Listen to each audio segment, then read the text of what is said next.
Bonjour, this is Julien the Frenchman who makes French pronunciation videos here on YouTube, and we are looking at how to pronounce this word in French, which means now.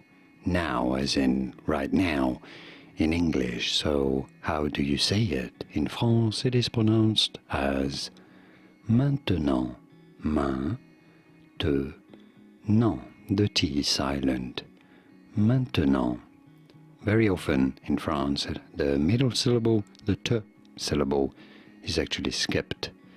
And many people say it as maintenant, maintenant. But academically, you don't want to say it as maintenant, but you can say it casually as maintenant, maintenant. And now you know it all. Did you get this? Was this any helpful? Let me know in the comments and by using the like button. Thank you kindly for your support.